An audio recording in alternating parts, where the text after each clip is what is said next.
অবাধ্য জিনজাতি আল্লাহর বিধানের সকল সীমা অতিক্রম করল। আল্লাহ তাআলা জিনজাতি ধ্বংস করার জন্য ফেরেশতাদেরকে প্রেরণ করেন। তারা সকল জিনকে হত্যা করল। তবে একটি জিনের বাচ্চাকে দেখে তাদের খুব দয়া হল। তারা এই বাচ্চাটিকে জীবিত রাখতে চাইল। আল্লাহ পাক তাদের আবেদন কবুল করলেন। বাচ্চাটি রব্বুল আলামিন বন্দেগীতে বড় হয়ে উঠল। তাকে ফেরেশতাদের শিক্ষক নিযুক্ত করা হল। আল্লাহ তাআলা ফেরেশতাদেরকে বললেন, আমি জমিনে আমার প্রতিনিধি প্রেরণ করতে চাচ্ছি। ফেরেশতাগণ বললেন, আয় আল্লাহ, আপনি কি পৃথিবীতে এমন এক সৃষ্টি প্রেরণ করতে চাচ্ছেন যারা পরস্পর বিবাদ করবে এবং রক্তপাত করবে? আয় আল্লাহ, আমরা তো আপনার পবিত্রতার বর্ণনা করছি। রব্বুল আলামিন বললেন, আমি যা জানি তোমরা তা জানো না। অতঃপর আল্লাহ তাআলা আদম আলাইহিসসালামকে সৃষ্টি করলেন এবং তাকে সকল কিছুর নাম শিক্ষা দিলেন। অতঃপর আল্লাহ তাআলা আদম আলাইহিসসালামকে ফেরেশতাদের সমাবেশে উপস্থিত করলেন। আল্লাহ তাআলা ফেরেশতাদেরকে বিভিন্ন জিনিসের নাম বলতে বললেন।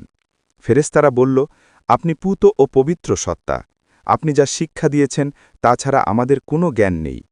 আল্লাহ তাআলা আদম আলাইহিসসালামকে লক্ষ্য করে বললেন, আদম, এগুলোর নাম বলে দাও। আদম আলাইহিসসালাম সকল কিছুর নাম বলে দিলেন। এভাবেই আল্লাহ তাআলা আদম আলাইহিসসালামের শ্রেষ্ঠত্ব প্রমাণিত করলেন।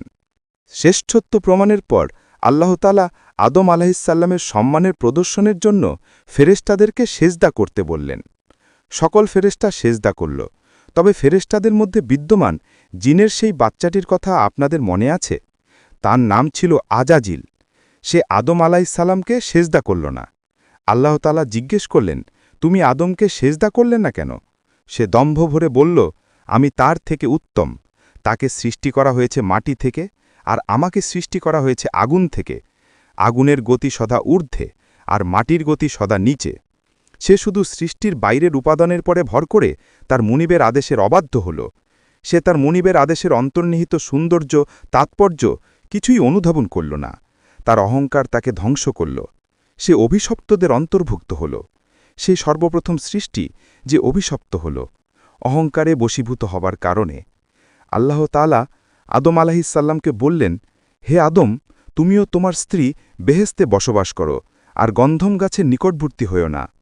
আজাজিল আল্লাহর দরবার থেকে বিতাড়িত হবার সময় আল্লাহ তাআলার কাছে এই মর্মে ক্ষমতা চাইল যে, আল্লাহ, আমি যে আদমের কারণে অভিশপ্ত হলাম সে আদম সন্তানদেরকে আমি পথভ্রষ্ট করে ছাড়ব। আমি তাদের ডান দিক থেকে, বাম দিক থেকে, সামনের দিক থেকে, পিছনের দিক থেকে তাদেরকে ধোঁকা দিব। আল্লাহ তাআলা তাকে কিয়ামত দিবস পর্যন্ত অবকাশ দিলেন। সাথে এও জানিয়ে দিলেন যে আল্লাহর কাছে যে তওবা করবে আল্লাহ তাআলা তার তওবা কবুল করবেন। বিতাড়িত শয়তান আদম আলাইহিসসালাম ও তার স্ত্রীকে গন্ধম গাছের ফল খাবার জন্য প্ররোচিত করল। আদম হাওয়া আলাইহিসসালাম ফল খেলেন। ফলে তাদের জান্নাতি পোশাক খুলে গেল।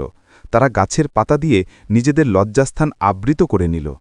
আল্লাহ তাআলা আদম এবং হাওয়া আলাইহিসসালামকে পৃথিবীতে পাঠিয়ে দিলেন, সাথে শয়তানকেও, আর বলে দিলেন, তোমরা একে